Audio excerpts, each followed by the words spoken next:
ইনশাআল্লাহ, ধন্যবাদ আপনাকে। আমাদের ত্রয়োদশ জাতীয় সংসদ নির্বাচনের পরেই আমরা প্রথম শপথ গ্রহণ অনুষ্ঠানেই আপনারা দেখেছেন আজকের প্রধানমন্ত্রী জনাব তারেক রহমান ইনি মাদকের বেলায় এবং জুয়ার বেলায় জিরো টলারেন্স ঘোষণা করেছে। সেইভাবে আমার নির্বাচনী এলাকা কুমিল্লা ৫, বুড়িচং, ব্রাহ্মণপাড়া। আপনি জানেন আমার সীমান্তবর্তী ৩টি ইউনিয়ন, একটি বাক্সিমূল, রাজাপুর, এটি হলো বুড়িচংয়ে, আর শশীদোল যেখানে আমার নিজের বাড়ি। সেখানে এই বর্ডার অঞ্চলে আসলে এটা আমাদের জন্য একটা দুর্ভোগ। মাদকের সয়লাভ হয়ে গেছে।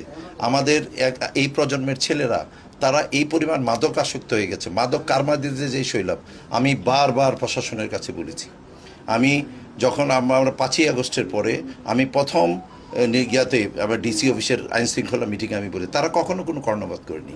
তো সেই জন্য আমার প্রধানমন্ত্রী মাদকের বা জিরো টলারেন্স ঘোষণা করছে। সেই জন্য আমি বুড়িচং, ব্রাহ্মণপাড়া, কুমিল্লা ৫-এ আমি বলেছি, এবং প্রত্যেকটি ইউনিয়ন, আমার 17টি ইউনিয়ন, প্রতিটি ইউনিয়নে আমাদের সেখানে মাইকিং হচ্ছে। এবং আপনি গেলে দেখবেন বুড়িচং, ব্রাহ্মণপাড়া এখন মানুষ প্রশংসায় প্রশংসিত হচ্ছে যে মাদকের বেলা আমরা জিরো টলারেন্স ঘোষণা করছি, এবং এটা অব্যাহত থাকবে। আজকে আমি একটা নতুন আবার একটা হুন্ডা কিনেছি। আমার লাশও যদি হয় আমি যাব, আমি চেষ্টা করব, I will try my best level এই মাদককে নির্মূল করার জন্য, ইনশাআল্লাহ।